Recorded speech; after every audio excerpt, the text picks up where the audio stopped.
Olá, sejam todos muito bem-vindos a mais uma edição do programa Ceará em Pauta aqui na Sertão TV Ceará, canal 180 da Brisanet. O programa Ceará em Pauta de hoje traz um convidado muito especial, como todos os convidados que já vêm aqui, mais um muito especial. Eu sempre gosto de atribuir esse adjetivo porque é sempre uma coisa nova que esse programa traz a vocês. Meu convidado é biólogo, mestre em Ecologia e Recursos Naturais, pesquisador e é o vereador mais jovem do município de Fortaleza.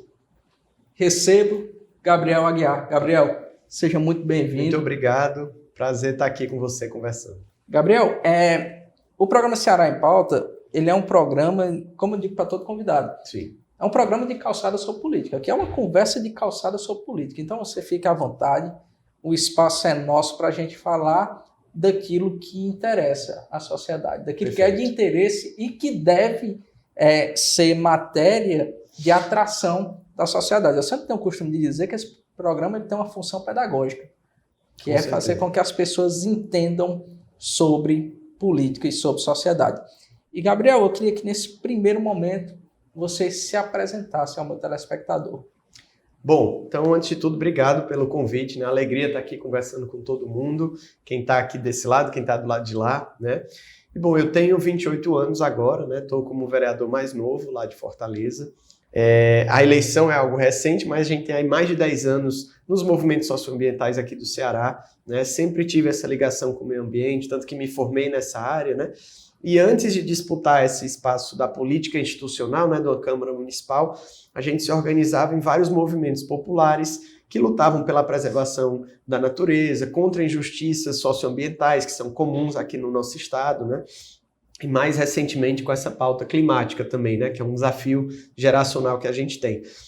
E rodava o Ceará levantando essas pautas, né, no cenário de insegurança hídrica, né, no cenário de injustiça na divisão das terras também, que a gente tem muito flagrante aqui no nosso estado, né, uma insegurança alimentar que na época a gente achava que já era muito, agora está bem maior ainda, né, então a gente trabalhou por muito tempo com essas pautas e aí vendo que muitas vezes as conquistas, né, que os movimentos sociais, que a população organizada conquistava, às vezes em décadas de luta, eram desfeitos com a canetada, né, lá de cima, eu e alguns amigos próximos, a gente pensou, não, a gente tem que ocupar esse espaço, né, a gente tem que juntar aqui uma turma, disputar e ter um assento, um espaço formal de poder, para a gente também dar essa contribuição da parcela da população que pensa como a gente, sobre a natureza, sobre os direitos, né, sobre as pessoas. E assim fizemos, né.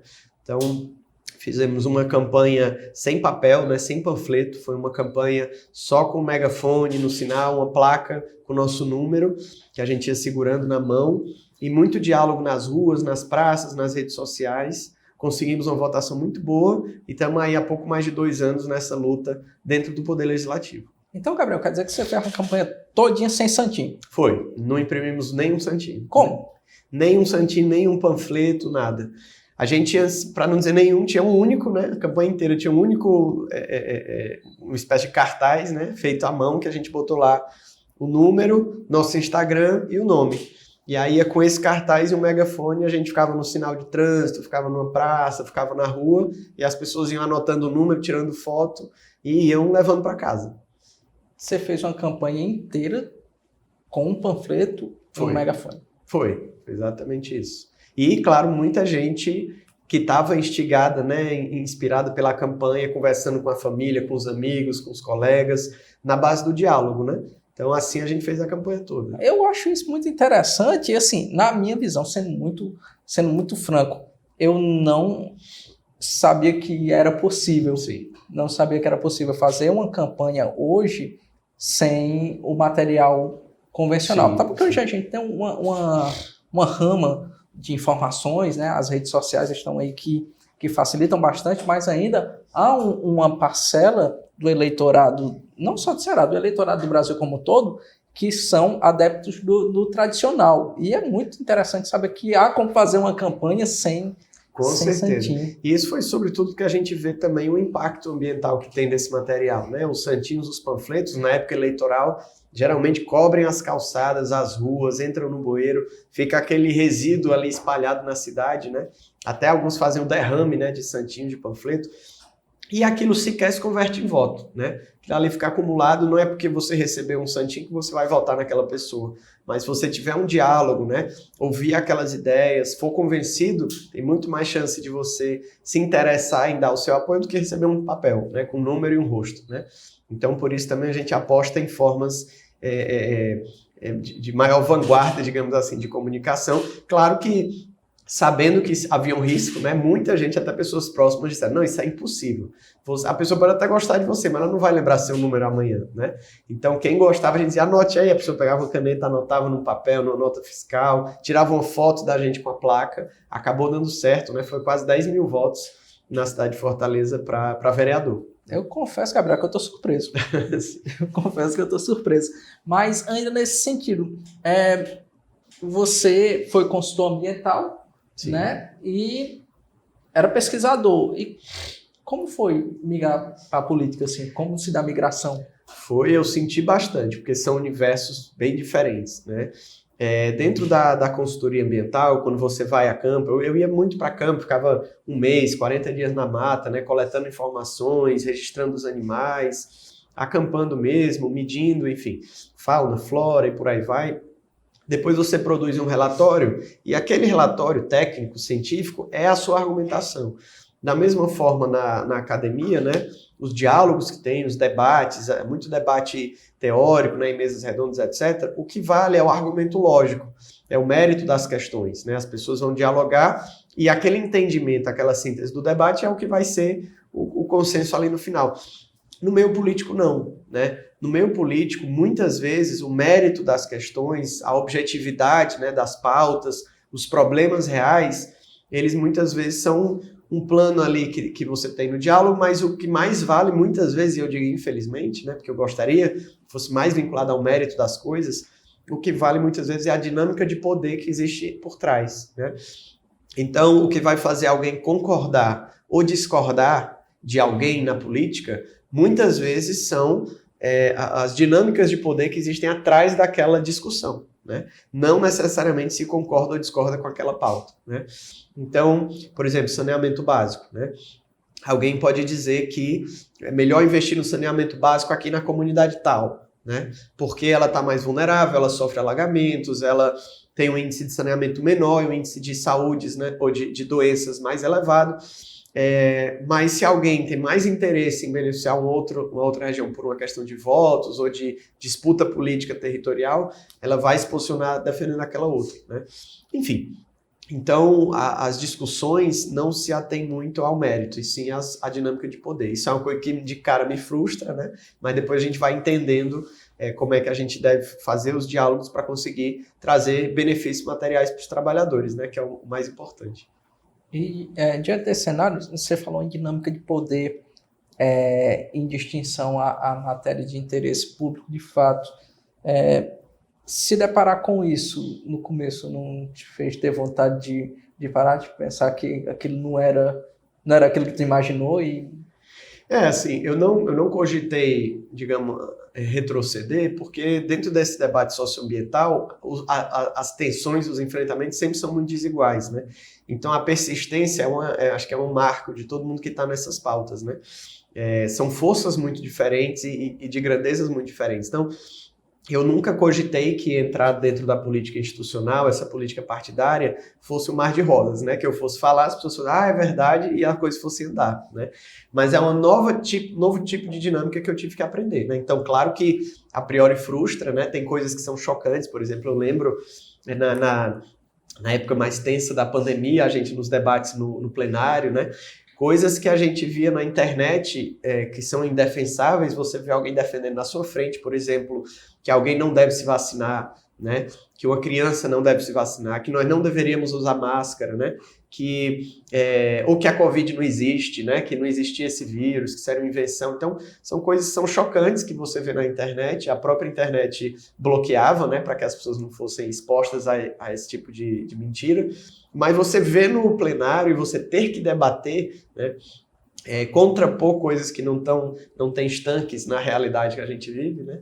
Então isso tudo é muito chocante no começo, depois você vai entendendo como é que você dialoga, né? Mas foi um desafio, sem dúvida, ainda é. Você lidar com terraplanismo político Exatamente. É muito forte, né? E tá bem marcante hoje. Não, hoje para você amadurecer um debate político é muito complicado, porque as pessoas hoje não conseguem mais ter o discernimento nem do que é de fato a liberdade de expressão e o que é o debate. Exato. E como se aplica o uso dessa liberdade de expressão dentro do debate. Então, as pessoas não conseguem mais raciocinar. A palavra pode parecer até um pouco agressiva, mas as pessoas dentro de um debate político não conseguem mais raciocinar. Elas se tornam eventos da emoção. Sim, sim. E muitas vezes falam absurdos que, para você acreditar que aquilo está sendo falado, que aquilo está saindo da boca de alguém, é complicadíssimo. E para um contraponto, e principalmente no modelo político do estado do Ceará. Sim, sim. Eu acho muito interessante, Gabriel, quando a gente fala em uma forma política nova. Sabe? Eu acredito muito que a gente pode ter uma geração política muito mais elevada, e o estado do Ceará é um estado muito promissor. Sim. É um estado muito rico em matéria humana, mas eu ainda vejo, ou melhor, não é nem uma questão de achismo, é uma visão, e não sei se pela a minha criação, sou filho de agricultores, né? Então teve que ir para a formação jurídica através de programas sociais, então é muito diferente a minha realidade da realidade de uma pessoa que já tinha aqui nas mãos, né? Com certeza. E quando eu vejo o modelo político do estado do Ceará hoje, eu ainda me decepciono quando eu vejo que pessoas querem seguir uma linha política que era tradicional nos anos 90. Sim. Como se aquilo fosse uma regra. Mas eu queria falar melhor sobre isso no próximo bloco do Ceará em Pauta. Não sai daí que daqui a pouquinho eu estou voltando com o segundo bloco do Ceará em Pauta.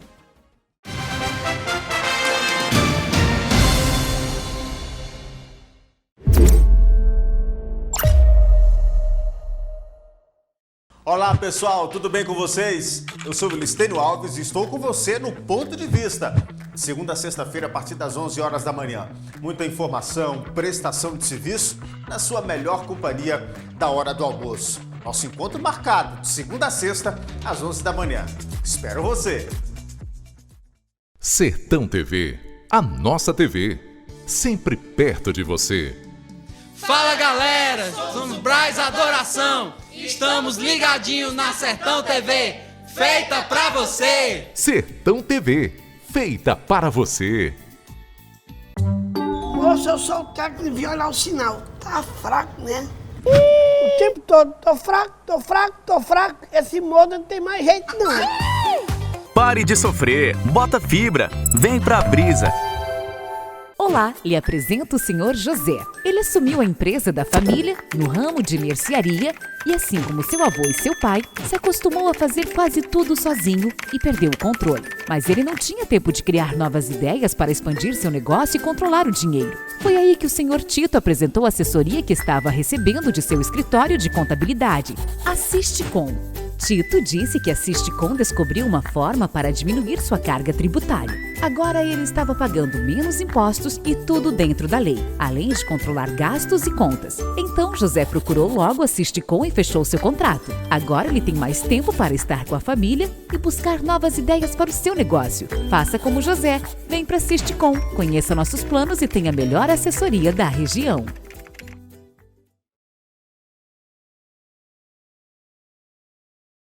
Sertão TV, feita para você.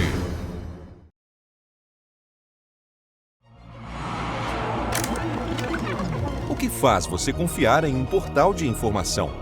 Credibilidade? Variedade em notícias? Uma boa redação? Imparcialidade? Fontes seguras? Facilidade de acesso? Saiba que você encontra tudo isso no Quixeramobim agora, o seu portal de notícias. Venha conhecer. Acesse quixeramobimagora.com.br. Seleção Contratação. A Cocalc permanece com excelentes perspectivas de crescimento. Venha fazer parte desse time. Atualmente já somos mais de 4.000 colaboradores que, com dedicação e compromisso, construímos essa história de sucesso no coração do Ceará. O link para você realizar sua inscrição está disponível na bio do nosso Instagram. Caso não consiga se inscrever de forma online, se dirija até a sede do CineDT de Quixeramobim levando seu currículo. Os requisitos básicos para participar da seleção são: ensino fundamental, não ter possuído vínculo com a Cocalc, ser ágil e ter iniciativa. Venha crescer com a Cocalc.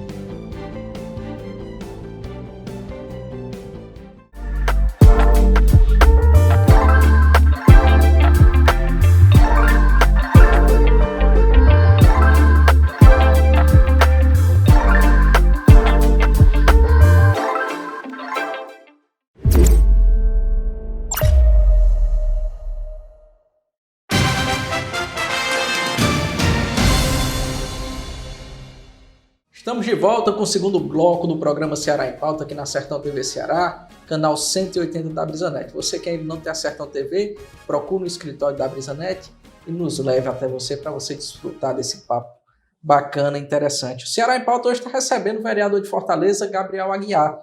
E Gabriel, a gente vinha falando no primeiro bloco, esse bloco que as pessoas te conheceram, sim, passaram a saber de ti. Eu fiquei muito surpreso quando você me falou do seu modelo de campanha, porque nós viemos de uma cultura política desgastante e infeliz, sim, de que só se consegue fazer campanha se houver dinheiro.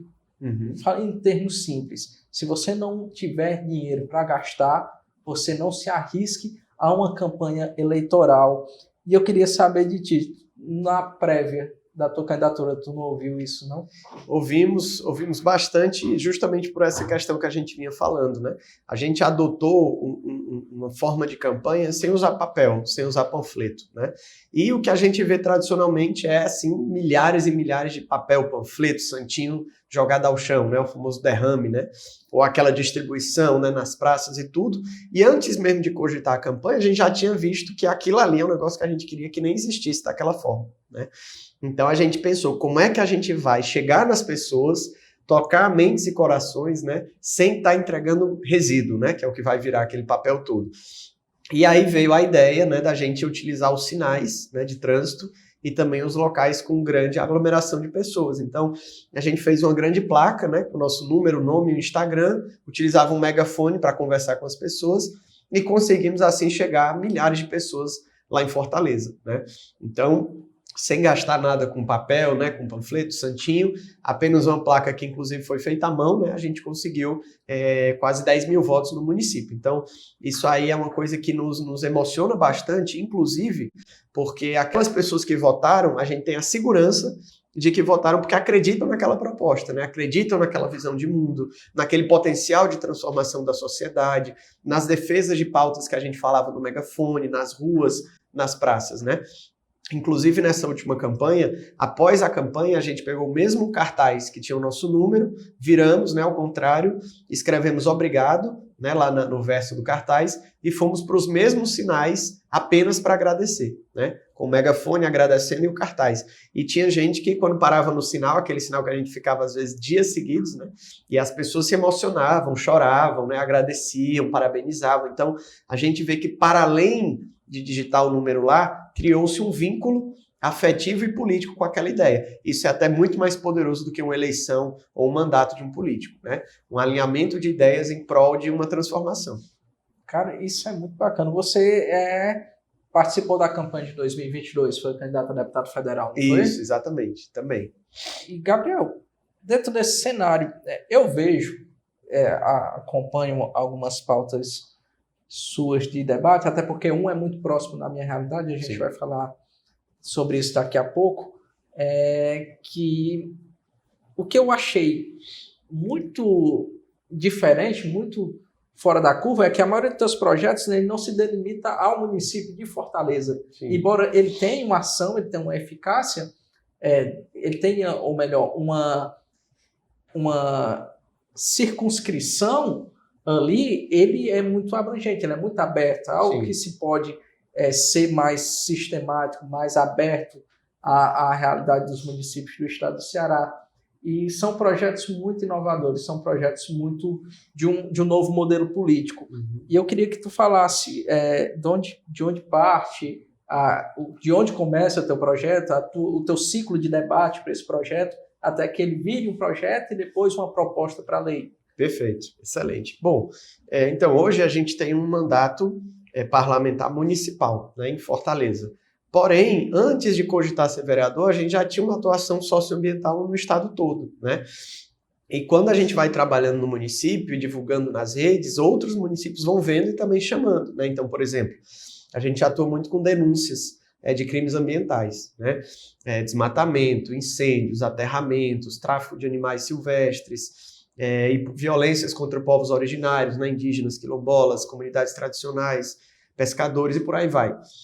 Então, quando a gente começa a dar solução e responsabilizar essas questões em Fortaleza e divulga, outros municípios vão ver, mas aqui, sei lá, aqui em Quixadá estão queimando uma mata, né?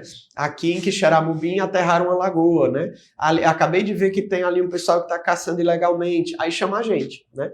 Então, a gente, dentro do mandato, não tem jurisdição para fazer projetos de lei fora de Fortaleza, mas a nossa atuação enquanto ambientalistas, né, enquanto cearense, a gente estende, né?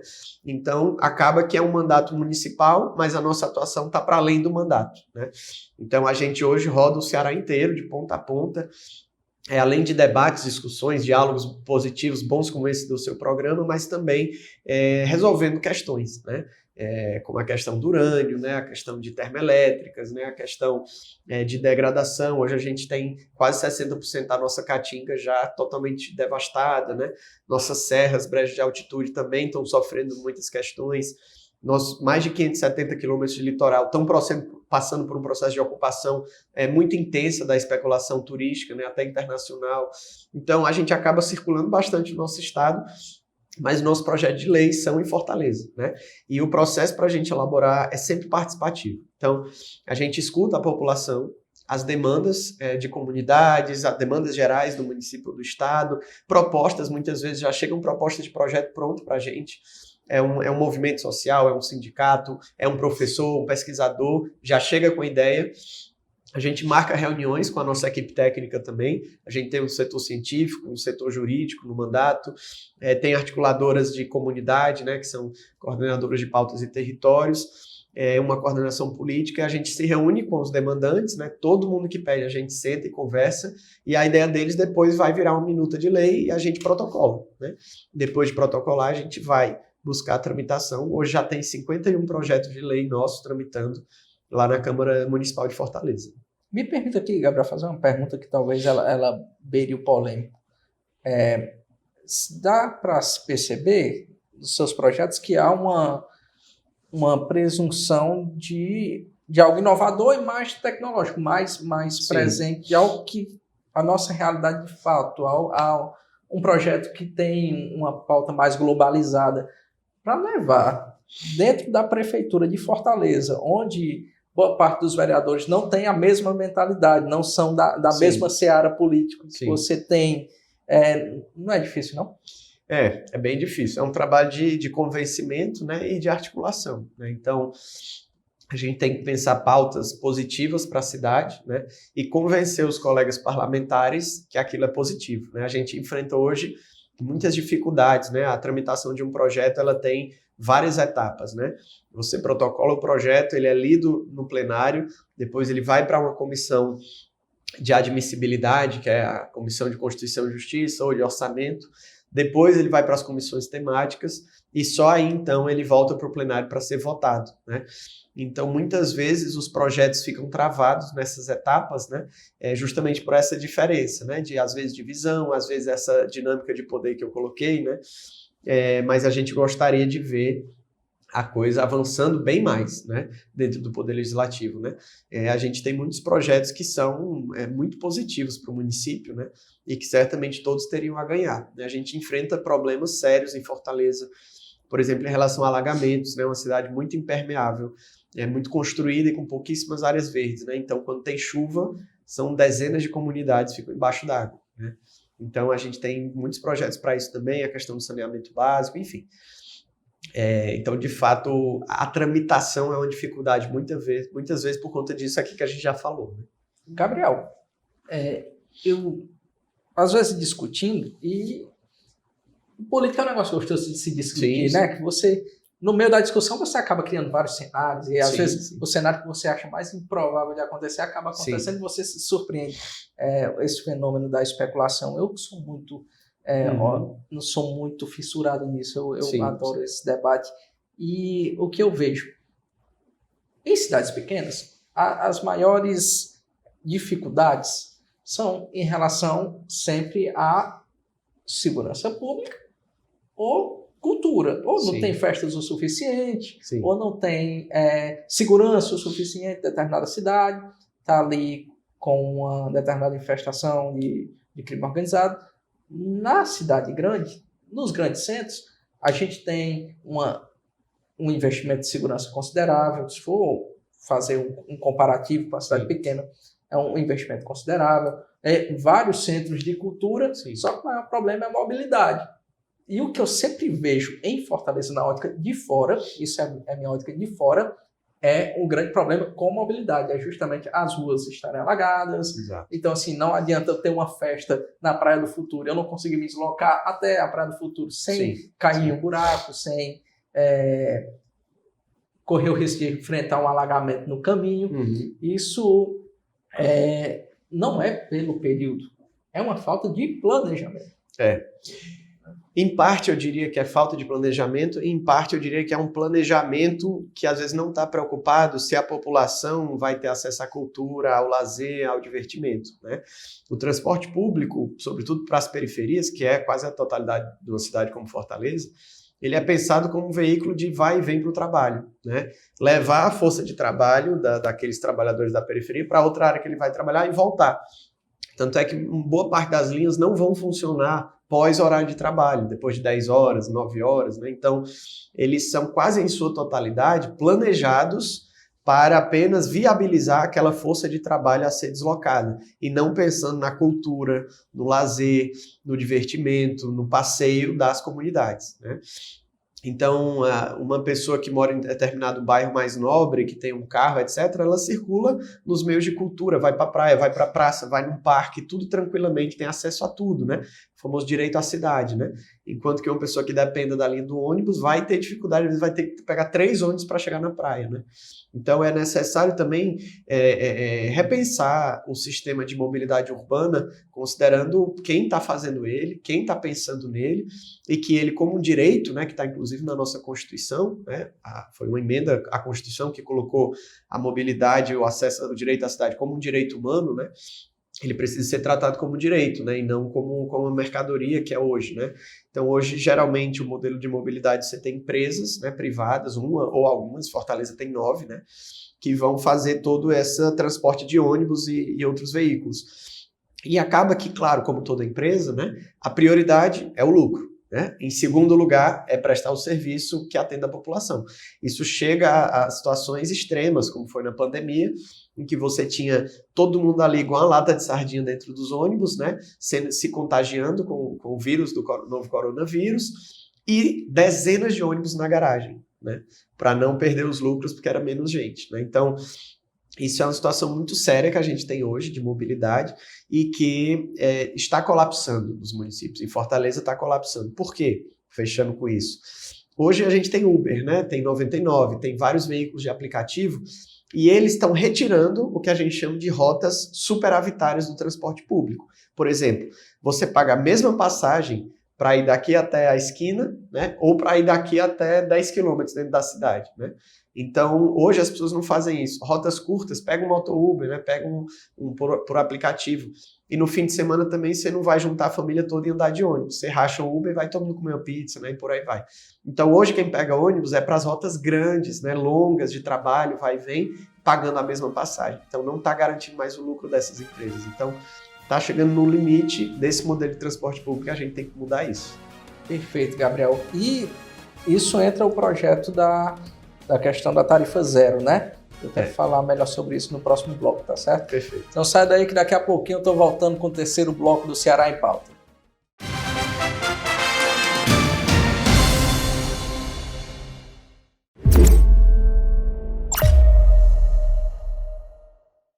Toda quinta-feira, a partir das 9h30 da noite, você confere matérias especiais, curiosidades e temas importantes dos principais programas da Sertão TV no Espaço Livre. Um conteúdo diversificado de produção própria do canal 180. Não perca! Sertão TV, a nossa TV, sempre perto de você. Fala, minha gente, olá, tudo bem com vocês? Eu sou Jadson Cavalcante, humorista de tela, e tô aqui também na programação da Sertão TV, uma TV que é nossa. Valeu! Sertão TV, feita para você.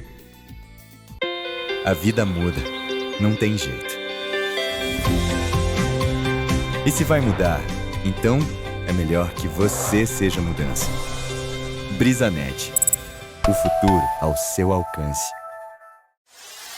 Sistema Maior de Comunicação. Orgulho de ser do Ceará.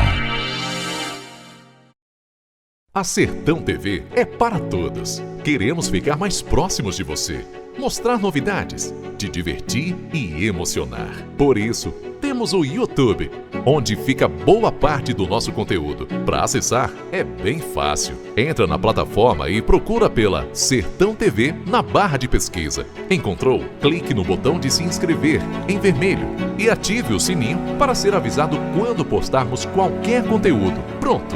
Agora você acompanha a gente ainda mais de perto.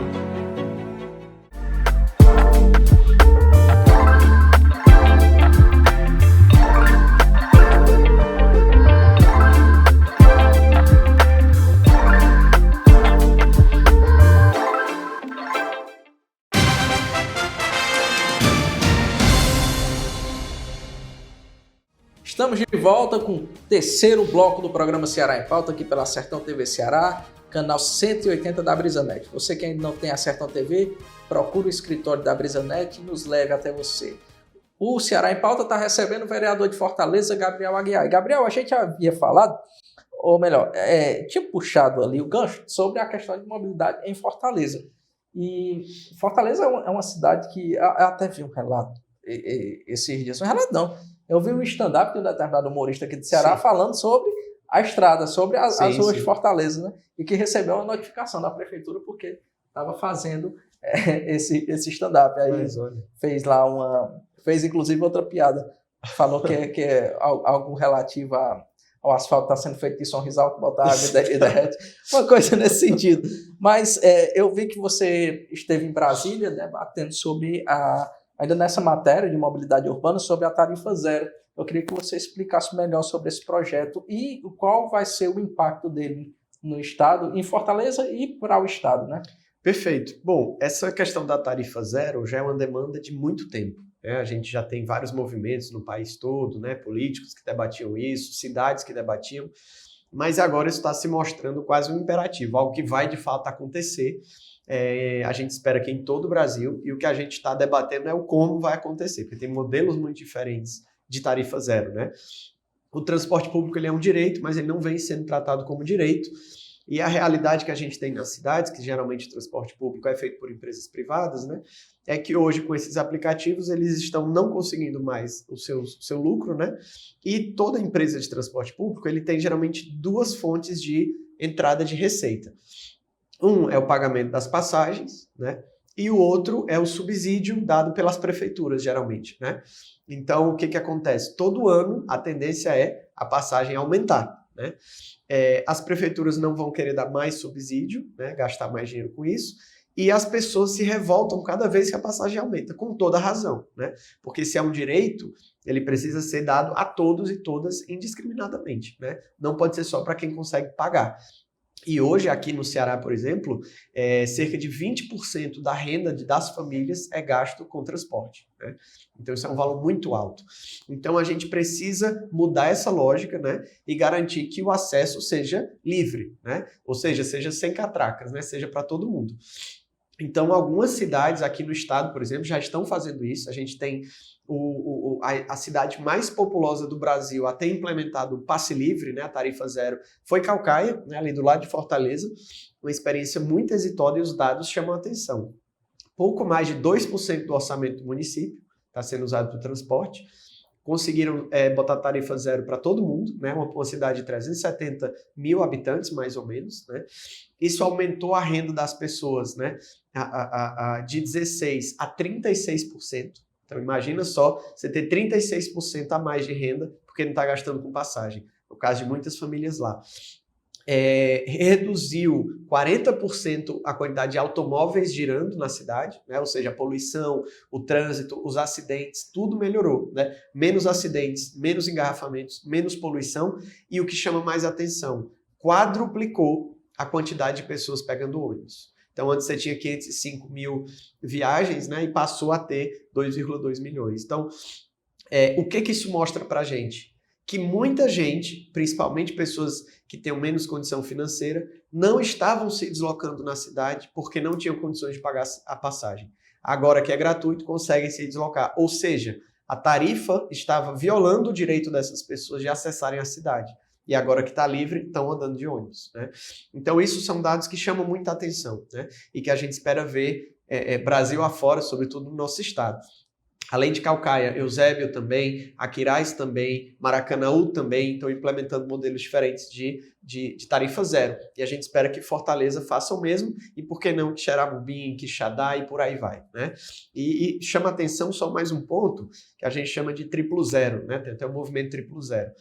É zero tarifa, zero acidentes de trânsito e zero carbono. Ou seja, próxima etapa é descarbonizar o transporte público, né? Tirar a gasolina, tirar o combustível fóssil e botar ônibus elétrico e descarbonizar a eletricidade, ou seja, placas solares, eólicas e por aí vai, gera eletricidade e abastece o ônibus. Aí a gente tem um sucesso total, já que a poluição atmosférica de uma cidade, pelo menos metade é a mobilidade urbana. Gabriel, então a luta que vocês encabeçam lá é pela regulamentação de algo que já naturalmente está para acontecer, é isso? Isso já está na Constituição, né, como direito, e agora precisa ser feita uma regulamentação. O que a gente defende é que seja feito um sistema único de mobilidade nacional. A gente já fez isso com saúde, né, é o SUS. A gente já fez isso com assistência social, né, o SUAS. A proposta agora é fazer com o transporte público e criar o SUM, né, Sistema Único de Mobilidade.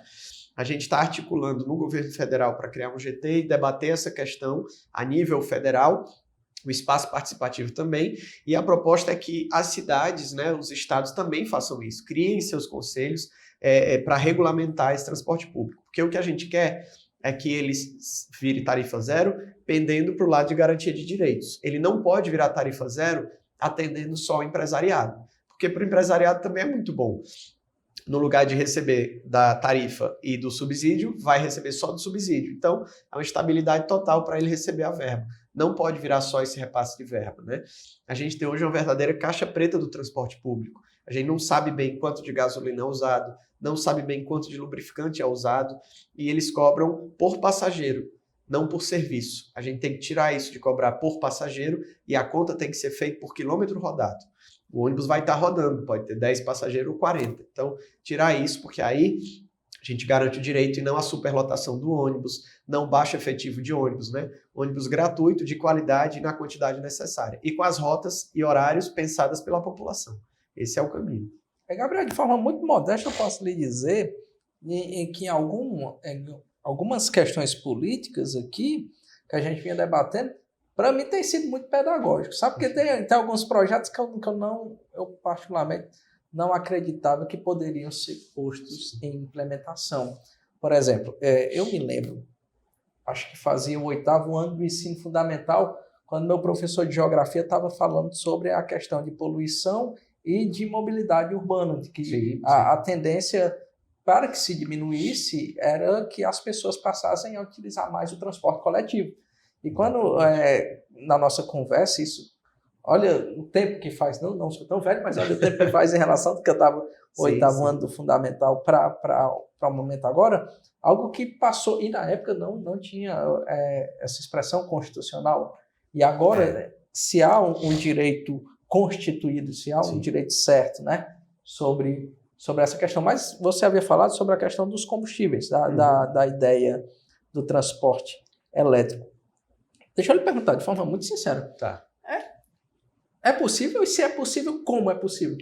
É completamente possível. Na verdade, em termos de tecnologia, não há nenhum desafio mais pela frente. A gente já tem toda a rota tecnológica feita, pronta, né, para fazer esse processo e precisa agir de forma gradual. Claro que não é pegar toda a frota de ônibus e trocar por ônibus elétrico. Isso aí não daria certo, porque você vai gerar uma quantidade de ônibus, motores de combustão interna, etc., que vai virar lixo, né, resíduo. Então isso não é sustentável. Você tem que fazer essa transição gradual, né? Por exemplo, com os mesmos ônibus que a gente tem hoje, vão funcionar biodiesel, né? A gente tem os ônibus mais ou menos com 6% de biocombustível dentro desse biodiesel. Aumentando de 6 para 20, você já começa a fazer uma transição, que se chama B20, né? Já é um combustível bem menos poluente. Depois você vai trocando, convertendo os ônibus para o etanol, para outros, o trolebus, para outras formas de combustível e de modelo. E aí, por fim, com os anos passando e a frota ficando velha, né, se acabando, os próximos ônibus que você for trocando já devem ser ônibus elétricos, né? Então, assim, você tem uma transição gradual, porque não é só ter um ônibus elétrico, você precisa ter a manutenção, ter a equipe instruída e capacitada para gerir os ônibus elétricos, né? Ter a fonte do combustível da eletricidade como uma fonte renovável, né? Então, é toda uma rota tecnológica. Então, o que precisa ser feito hoje ou para ontem é os municípios e os estados e também a União ter um planejamento, né? Ter um programa de transição e eletrificação descarbonizada do transporte público. E aí você vai cumprindo um cronograma de ir fazendo uma transição energética desses ônibus. E ainda diante desses temas, Gabriel, queria até de uma forma talvez radical sairmos do tema de mobilidade urbana, da pauta da tarifa zero, e falar um pouco sobre a questão ambiental propriamente dita ligada ao urânio. Como a gente já havia falado no começo do programa, você tem algumas pautas, e você já explicou que é devido a essa militância ambiental e dessa rota que você já fez nas cidades, a respeito de uma luta contra a exploração da mina de Tataia, né? Sim. Que é uma mina, diga-se de passagem, muito próxima do meu município, em Madalena, que há um impacto ambiental que se pressupõe que será gigantesco, né? Que será fora de escala. Sim. E na minha cidade, nos anos...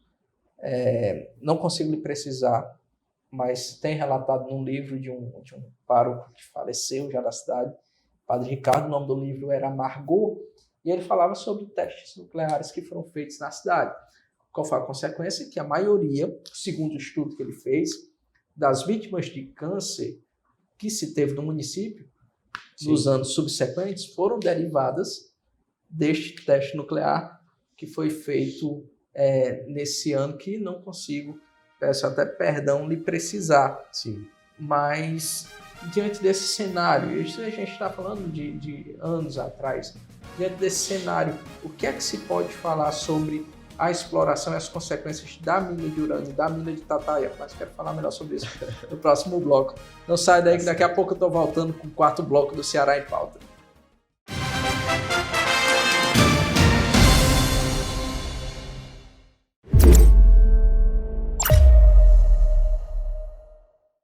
Mais uma super produção para você matar a saudade na telinha da Sertão TV. Darren Steffens é um jovem executivo de uma agência publicitária que, quando sai em lua de mel com sua esposa, Samantha Steffens, descobre seu segredo. Ela é uma feiticeira com poderes mágicos. A Feiticeira.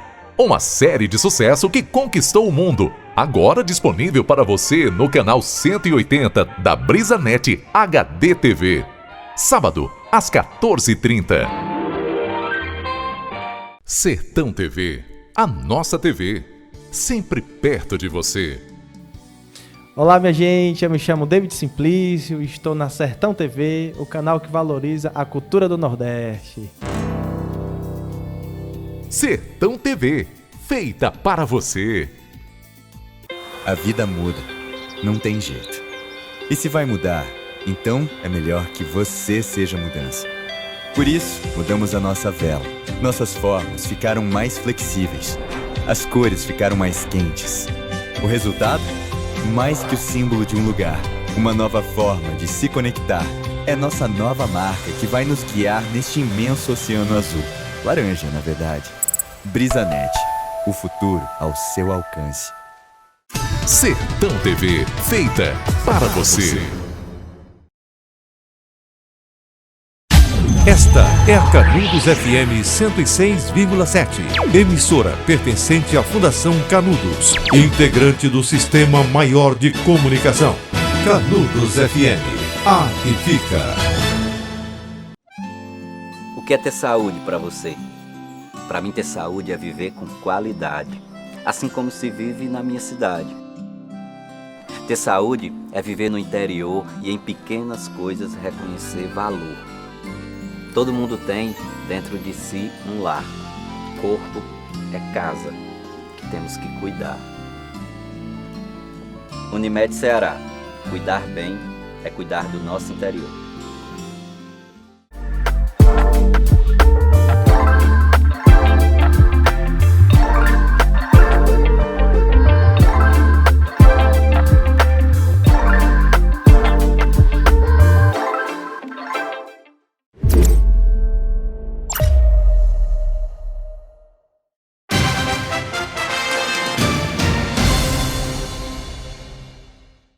Estamos de volta com o nosso quarto bloco do programa Ceará em Pauta, aqui na Sertão TV Ceará, canal 180 da BrisaNet. O programa Ceará em Pauta está recebendo hoje o vereador de Fortaleza, o vereador mais jovem de Fortaleza, Gabriel Aguiar. E como eu havia falado, Gabriel, suas pautas são bem globais. Eu acho isso muito bacana. Eu acho que a gente precisa de um novo modelo político no Ceará. Isso é o que eu muito prego, e até para os convidados que vêm aqui. Eu fico muito entusiasmado quando eu recebo aqui algum vereador, ou melhor, vereadoras, como já recebi aqui, que falaram sobre a Procuradoria Especial da Mulher. Eu acho isso muito bacana, né? Sim. Eu sou da área jurídica, então isso me dá uma verve, mas ao passo que me dá um desespero em saber que esse debate sobre violência doméstica está chegando aqui agora, algo que em cidades maiores já se debatem há um tempo. Sim. E uma pauta que se vem ganhando bastante notoriedade, isso dado a uma luta que eu vejo que vocês do movimento ambiental encabeçam. Eu vi aquele vídeo sobre Santa Quitéria, é um vídeo que realmente arrepia, aquele mini documentário, deixa qualquer um arrepiado, que é sobre a exploração da mina de Tataia. Então, assim, para os telespectadores que não sabem o que é e qual é o malefício que se pressupõe com a exploração dessa mina, eu queria que você explicasse um pouco e já falasse sobre isso. Tá ótimo, com certeza. Bom, aqui no estado do Ceará, a gente tem a maior jazida de urânio do país, né? Que é essa jazida de Tataia, né? A gente tem lá 78 milhões de toneladas de minério embaixo da terra. 5% desse minério é urânio, né? O resto é fosfato e outros materiais. E o que é essa propriedade do urânio que nos preocupa, né? O urânio é um elemento radioativo. O que significa isso? Que em sua composição ele libera constantemente uma energia, né? Que a gente chama de partículas alfa, partículas beta ou raios gama, né? Essa emissão do urânio, que é constante, ele vai decaindo, vai virando outros elementos e emitindo essa radiação. Quando ela entra em contato com o nosso corpo, ela tem o potencial de alterar o nosso DNA.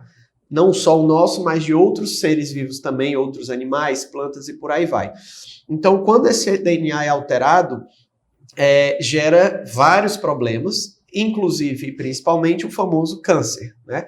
Câncer de pulmão, câncer de intestino, câncer de tireoide, uma série de outros, né? Então, essa é a primeira preocupação. E como é que essa radiação gera o câncer? Ela vai atuar justamente no momento da nossa divisão celular. Aquele DNA que foi alterado, quando uma célula vai virar outra, né? A nossa pele se recuperar, né? Os órgãos também, ela se divide errado. E essa divisão errada pode ser um câncer, né? E quais são os organismos que têm maior divisão celular? As crianças, mais ainda os bebês, mais ainda os fetos na barriga das mães, né? Então, uma das maiores marcas da radiação é as famosas malformações, né?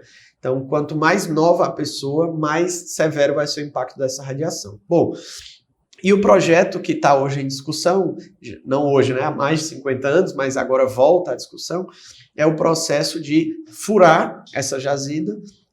Furar como? Com dinamites, explosões, né? Realmente explodindo a jazida e retirando esse urânio, né? E nesse processo o urânio ele é pulverizado para fazer o urânio concentrado, que é chamado yellow cake, né? E os dados que a gente tem aqui, essa pluma, né, essa névoa de urânio que é resultado é extremamente cancerígena, né?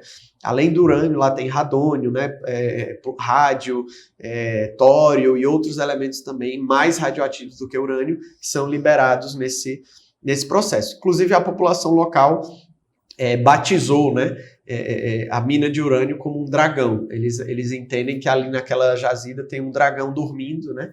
E que se você mexer lá naquela caverna, que eu tive a oportunidade de conhecer de perto, esse dragão acordará e será severo para toda a população. Então, hoje é isso que está em debate, né? Além propriamente da radiação, um debate muito grande sobre o consumo de água, né? A população de Santa Quitéria é abastecida mensalmente de 25 a 35 carros-pipa por mês, e o consumo de água da mina de urânio é de 150 carros-pipa por hora, né? Então é um consumo de água gigantesco que está previsto para ser tirado ali do açude Edson Queiroz. Hoje o consumo de água do açude Edson Queiroz para a indústria é de 2 litros por segundo, né? A proposta da mina é tirar 265 litros por segundo desse açude, né? Então é completamente fora da lógica do semiárido cearense, né? Das secas, da falta d'água e por aí vai. E cerca de quantos municípios poderão ser impactados com essa exploração? Eu diria que isso é um impacto a nível de estado, né? Isso é um impacto no Ceará. Vale lembrar que a jazida é em Itatá e Santa Quitéria, mas a rota a ser percorrida vai até o Porto do Pecém, ali em São Gonçalo do Amarante, Caucaia, Fortaleza, né? Inclusive a rota original do urânio era Fortaleza, ele ia ser transportado no Porto do Mucuripe. Como a aversão da capital foi imediata, né? Eles tiveram que mudar, e agora a proposta é não tocar mais em Fortaleza para não ter uma revolta de quase 3 milhões de pessoas que estão lá, né? E sim ali para o lado Caucaia e São Gonçalo do Amarante, mas o percurso pega o Ceará inteiro, né? Não há uma preocupação, Gabriel? Primeiro, você não acha que há uma minimização muito forte em relação a essa exploração aqui, não? Sim, há um esforço muito grande, né, para que seja palatável essa ideia, né, para que as pessoas achem que é razoável, né? É um processo que gera pouquíssimo emprego, né, pouquíssima renda. Na verdade, a gente sempre defende que esse projeto ele gera desemprego. Por quê? Hoje você pega Santa Quitéria e outras cidades do entorno, boa parte da renda das famílias é a agricultura. São agricultores que trabalham no roçado, na terra, ou que têm animais de criação, né, cabra, porco e por aí vai. E vivem disso, tem cooperativas de agricultores, também de meliponicultura com as abelhas e por aí vai. Resultado, quando você libera esse urânio, quando você contamina a água, o solo e por aí vai, você não vai mais vender os animais. Quem é que vai comprar a produção agrícola de alguém que cultiva numa área radioativa, né? Então você acaba gerando desemprego, né? A área da exploração fica com essa radiação, contamina a água e acaba desempregando várias famílias. Então o discurso de que vai se gerar X empregos diretos nos municípios não se vende. Não. A proposta que está no documento do consórcio que quer explorar urânio é de 2.500 empregos diretos e indiretos apenas na fase de implementação do projeto, ou seja, naquele comecinho da mina, né?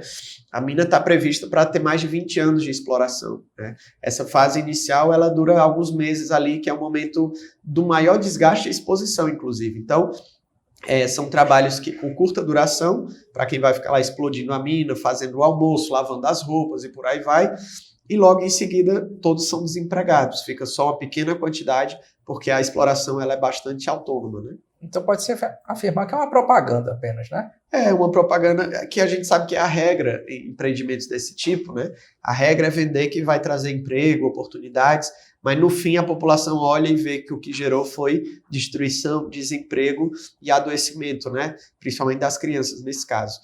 A gente não está falando aqui só de uma perspectiva, a gente pode falar com um exemplo real. A mesma empresa já explorou urânio em outro lugar, né? Em Caetité, na Bahia, né? A proposta daqui é explorar 2.300 toneladas de urânio concentrado por ano, lá em Santa Quitéria. Lá era muito menos, era 460 toneladas por ano. O resultado foi um aumento de mais de 30% nos casos de câncer do município.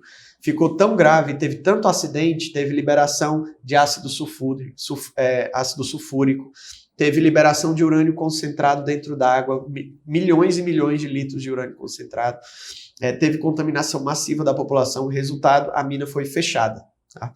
Foi fechada, ficou anos fechada, já acumulando. Então, hoje está sendo construído agora lá um centro oncológico para tratar especificamente os cânceres da população de Caetité, né? Então, a situação grave, deixou destruição, doença, né? E nada de emprego também. Gabriel, você acha, no seu ponto de vista mesmo, tanto profissional, como na atuação e luta política que vocês vêm encabeçando contra essa exploração da mina, você acha que é algo que dá para se evitar? Com sinceridade. Com certeza, na verdade, com certeza. Já foi evitado 2 vezes, né? Essa é a 3ª tentativa de mineração. O principal órgão responsável para se vai ou não vai minerar é o IBAMA, né? Na primeira tentativa, a empresa omitiu que havia urânio ali. Ela disse que era uma mina de fosfato e não citou urânio. E estava licenciado, conseguiu autorização para minerar. Descobriram que tinha urânio, foi feita uma ação no Ministério Público, porque quando trata-se de urânio radioativo, é matéria federal. Então não pode ser a SEMAS que licencia, tem que ser o IBAMA. Foi cassada a licença. Tentaram de novo, anos depois, o IBAMA negou a licença, porque disse que eles não teriam segurança hídrica, não tem água para esse projeto. Derrubou a licença. Então agora, na 3ª vez, em dezembro do ano passado, o IBAMA já emitiu um relatório dizendo que os estudos da empresa são inconsistentes e são omissos e não autorizou mais uma vez a mineração. Então agora a empresa vai devolver a resposta para o IBAMA e a gente acredita que o IBAMA dará a 3ª e última negativa que a gente espera para não ter essa exploração. Mas ela só se consolidará também se tiver apoio do governo federal e do governo do estado. Porque precisa garantir a água, que é o estado, precisa garantir a eletricidade, precisa garantir o acesso, né? Então há também um fator político. Se não for do interesse do governador, também não haverá mineração. Quais são os movimentos que estão junto com você engajados nesse projeto contra a exploração da mina de urânio? Perfeito. Os movimentos são tão fortes e estruturados, né? Eu digo eu que estou com eles, né? Não é nem eles que estão comigo. A gente tem hoje uma coalizão de vários movimentos que a gente chama Articulação Antinuclear Ceará.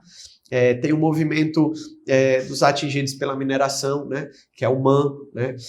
Tem também o MST, o Movimento dos Trabalhadores Rurais Sem Terra, também está nessa articulação antinuclear. A gente tem também o movimento Potigato Apoia, que é de povos indígenas de Santa Quitéria e do entorno, que também são contrários.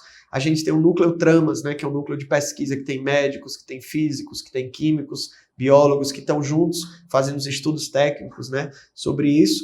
E outros movimentos também se integram a essa articulação antinuclear que é contrária. Inclusive estivemos juntos, né, há 2 semanas com o governador Elmano, né, nós nos reunimos com ele, uma longa conversa de mais de 2 horas, né, em que a gente detalhou para o governador todo esse impacto negativo, entregamos dezenas de páginas de relatórios técnicos e científicos mostrando essa ameaça, né, e o governador se comprometeu, primeiro, a ir lá em loco visitar as comunidades e, segundo, que iria estudar os relatórios com seus cientistas e técnicos e que, se for convencido de que há essa ameaça, que todos nós sabemos que há, ele será também contrário a essa exploração.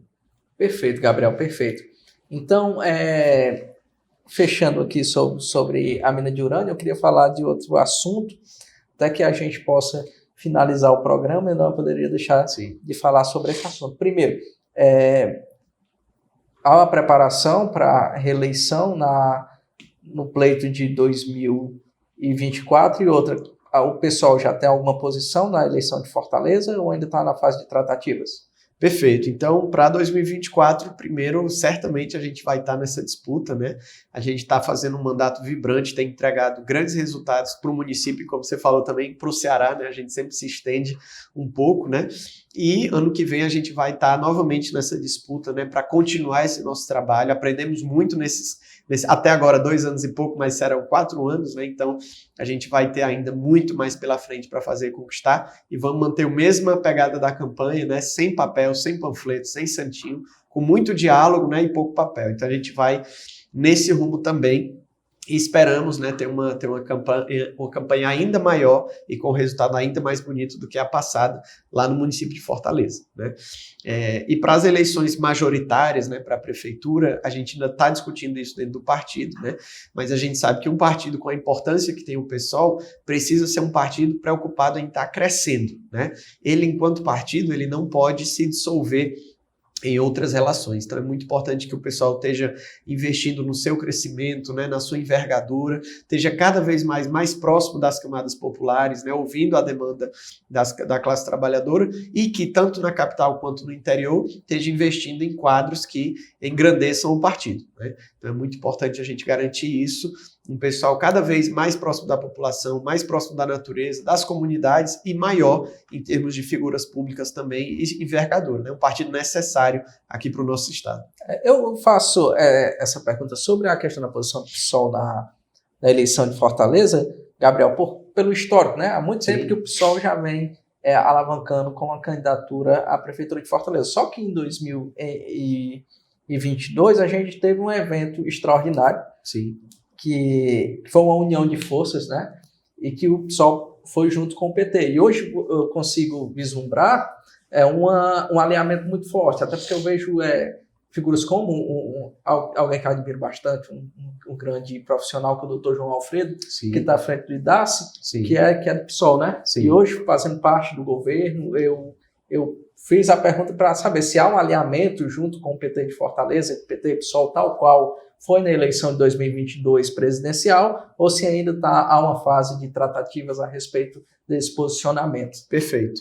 Bom, a gente teve um alinhamento que foi um gesto muito generoso e muito sóbrio do PSOL, né, de retirar suas candidaturas majoritárias, né, ao Senado, ao governo, etc., para apoiar uma candidatura que tivesse uma força necessária pragmaticamente para enfrentar uma força fascista, né?